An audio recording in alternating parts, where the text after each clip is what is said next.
እሺ እዚህ ጋር ሶልቭ ፎር ኤክስ ይላል። እዚህ ጋር ኤክስፖኔንሻል ፈንክሽን ይባላሉ።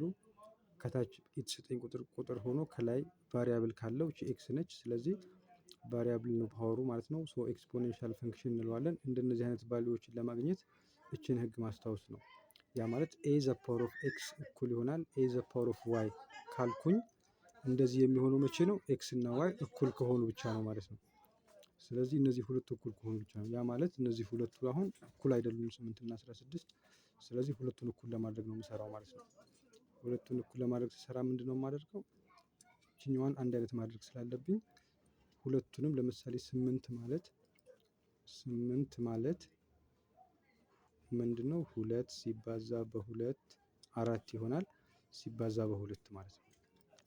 ከዛ 16ንም በተመሳሳይ ተነትነዋለሁ። 16 ማለት አሁንም 2 ሲባዛ በ2 4 ሲባዛ በ2 8 ሲባዛ በ2 16። ስለዚህ ይሄኛው አራት ሁለቶች ሲባዙ ነው የሚሰጠን ማለት ነው 16ን።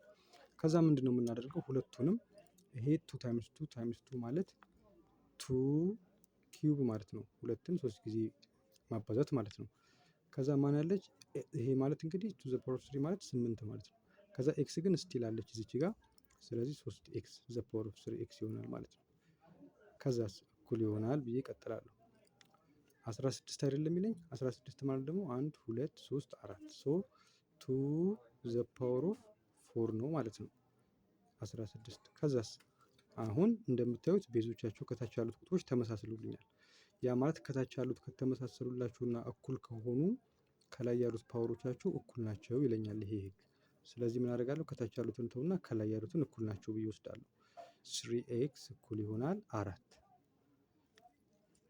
ከዛስ ኤክስን ለማግኘት ምንድነው የማደርገው? በሁለቱም በኩል በ3 አካፍሉና ከዛ ኤክስ ማለት ይሄ በዚህ ጋር ከጠፋላችሁ በኋላ 4/3 ማለት ነው።